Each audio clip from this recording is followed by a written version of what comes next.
Ooh, ooh, ah, ah, live, land, grow on Penyo channel. Ooh, ooh, ooh. Hello, hi Penyo community, Bafenyi Conquerors. We are more than conquerors. Unleash the power within. It's a feel good now kind of vibe. First timers, awesome. Welcome to Penyo channel. Subscribers and regulars, thank you, grateful, much appreciated. Keep coming and stay. Penyo means victory, for we are victorious. It's a triumphal procession. Today is better than yesterday and tomorrow will be better than today. Book Architects of Poverty by Moeletsi Mbeki. Why African Capitalism Needs Changing.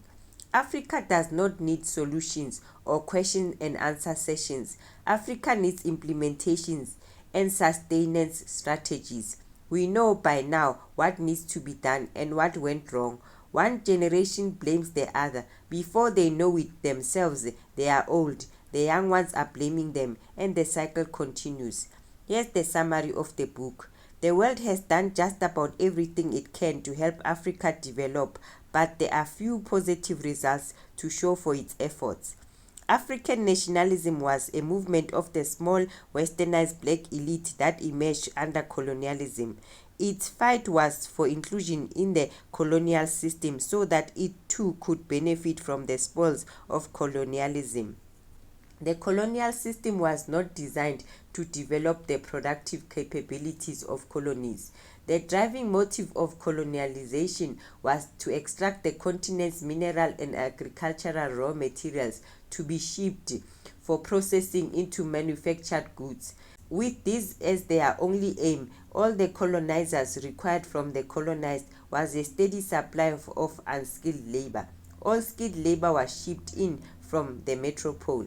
There was demand for local intermediaries such as court interpreters, teachers, medical and agricultural extension workers who provided a line of communication between the colonizer and the colonized, and transmitted some necessary skills such as knowledge of the European languages needed to follow the instructions of the colonialist.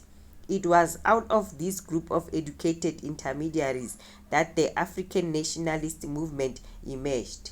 Independence did not bring about economic transformation in Africa as it did in Asia. It entrenched the economic inequalities inherited from colonialism. The new black elites merely replaced the former white colonial elites, but the exploitation of the black masses continued as before, as did the exploitation of Africa's resources. The copper, gold, bauxite, iron ore, cobalt, coltan, oil, timber, cotton, coffee, cocoa bean, drawn from the continent and exported to the rest of the world. A great deal of what Africa's political elites and African state consume is not produced locally, but is imported. Elite and state consumption therefore does not create a significant market for African producers, but instead acts as a major drain of national savings which might otherwise have gone into productive investment.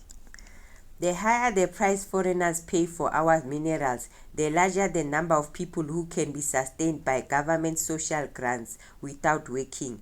This is what is called resource curse. Governments of resource-rich countries work on the assumption that their people need not work and will be happy to live off social grants. Without mineral wealth to redistribute, government would have to work harder to become creative about finding solutions to unemployment and poverty. Resource wealth make it possible for the government not to have to put an effort into developing the economy to create more jobs.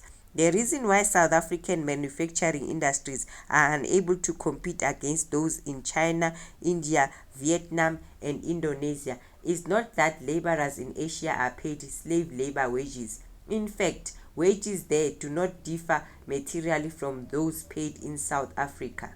It is also not the economies of scale resulting from the vast populations of those countries. Rather, it is that South Africa has encouraged the development of bloated middle and senior levels of management that are vastly overpaid. Southern Africa is unique in Africa in that most of the countries in the region are still ruled by the nationalist parties that fought against colonialism. The ruling parties be they Zanu PF in Zimbabwe, the Popular Movement for Liberation in Angola, MPLA, the Chama cha Mapinduzi, CCMA in Tanzania, the Liberation Front of Mozambique, Frelimo, the Botswana Democratic Party, BDP, the ANC in South Africa, or the Southwest Africa People's Organization, Swapo in Namibia. Consider that they are entitled to the liberation struggle. The attitude of these nationalist parties to the masses of the people is paternalistic, and they do not accept that they should be accountable to them. Such an attitude is of course myopic in Southern Africa, can no more stop the march of progress and history than the colonialists before them could. Zimbabweans are not the only people who are suffering as a result of Zanu PF's follies. South Africans are also negatively affected as other citizens of several other countries in the region. Initially, as the economy sustained, it sucked in South Africa's export, but the benefit was to prove short-lived. As the economy and social peace spiraled downwards, South Africa's exports to Zimbabwe followed suit. It fell from 5,825 billion in 1997 to 4,854.3 billion in 2000. Economic indicators are only one measure of a country's success or failure. A far more painful indicator of economic collapse is the health status and general well-being of the population. It is no accident that Zimbabwe today has the lowest life expectancy in the world. Life expectancy at birth has fallen from 62 years for both sexes in 1990 to 34 years in 2008. Africa's political elites argue that most African countries are small, poor and underdeveloped and therefore lack domestic markets. To compensate for these shortcomings, the argument goes, it is necessary for them to eliminate barriers to trade among themselves. By doing so, it is said they will be able to develop enterprises with the requisite economies of scale to make them competitive in the world markets. The experience of Europe, however, shows that this argument is flawed. Relatively small European countries such as Sweden, Switzerland, the Netherlands, Denmark and Belgium developed world-class companies long before European integration became a reality. Multinational corporations that developed in these small countries include Electrolux, Volvo, Saab, Nestle, Philips, Unilever, Royal Dutch or Shell, Carling, Interbrew, Heineken, ABB, Ericsson, Nokia, Norsk Hydro, Roche, Maersk, UBS, ABN AMRO, to name a few. Such examples show that it is not the size of a country's population that determines whether or not the country industrializes. Rather, it is its skills pool and its control over its economic and social policies that in the final analysis determine the level of industrialization. What happens between neighbors is important mainly for reasons of political stability. What will drive African economic development is the quality of relations between individual African countries and the world markets.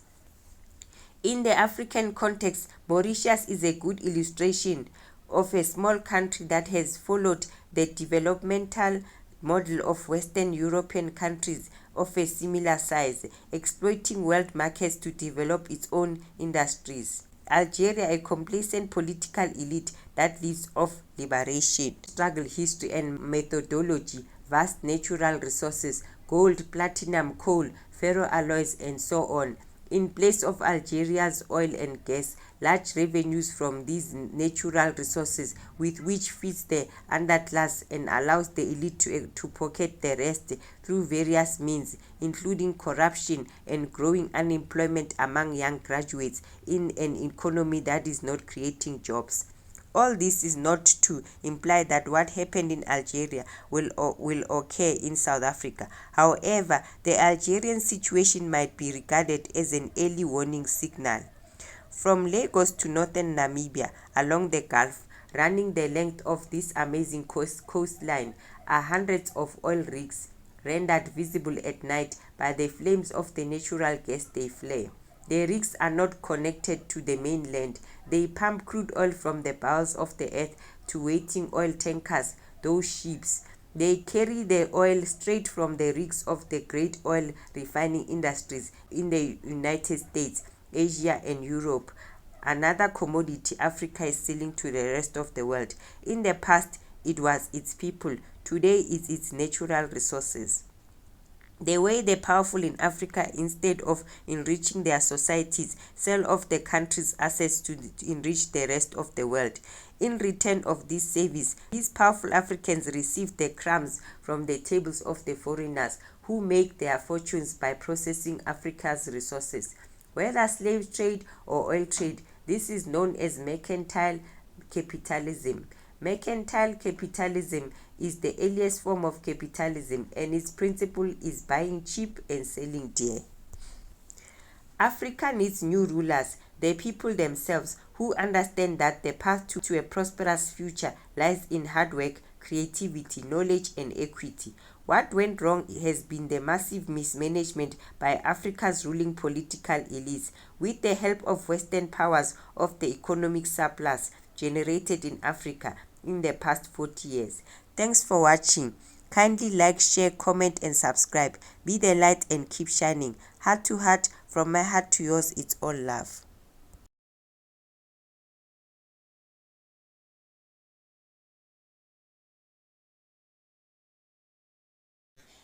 La la la la la la la la la la la. Heart to heart, from my heart to yours, it's all love. Thanks for watching. Pay your channel. Take care. Love, joy, peace, faith, hope. La la la. La la la la. La la la. La la la.